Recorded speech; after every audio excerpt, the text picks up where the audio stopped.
Good day. Could you please introduce yourself? Hello, good day, ma'am and sir. I am Robin Villano Huertas. I am 36 years old. I live in Barangay Del Remedio, San Pablo City.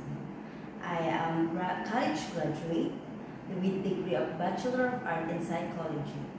I have one son. I am married.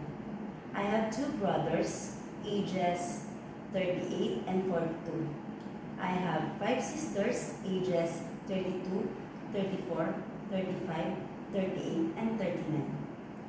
Okay. Tell me about your working experience as a domestic helper.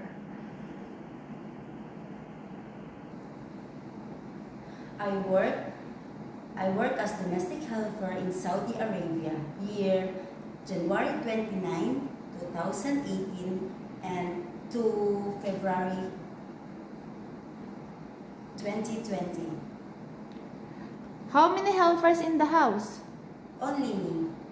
What will you do in the house start from the morning? First, I will fix myself and preparing food of my employers and take care of the two kids, give them foods, play with them, and change the diaper, give them vitamins. How can you manage your homesick? Homesick is normally, but I will promise that I will control it. Tell me about your working experience to taking care of newly born baby. I want good look the baby. I do feeding, give them food, change diaper, sterilize the bottles. What will you do if the baby has a fever? First, I will check the temperature using the thermometer, and second, inform my employer to inform what happened to the baby. Do you have experience of taking care of elderly? Yes, I will treat as my own parents. I follow the orders and I give respect every time I talk to them. Can you promise not to break your 2 years contract, and how could you manage it? Yes, I will promise. I promise that I will not break my 2 years contract and by showing my positive attitudes to my employer, and I will promise that to finish whatever commitments signed with them. Okay. Can you sing a song like nursery rhymes? Yes.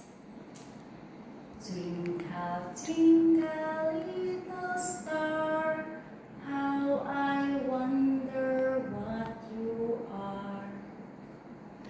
Okay. Tell me what time. Tell me about your cooking experience.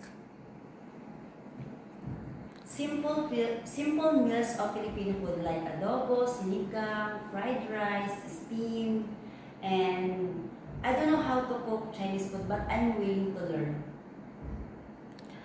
Okay, tell me about what time do you sleep at night, and what do you do before sleeping? Before I sleep at night, I will make sure that all the household duties, and I will make sure the windows and the doors are properly locked. Okay, give me any messages for your future employer. I will promise that I will hardworking, patient, trustworthy. God bless. Okay, thank you. Thank you and have a nice day.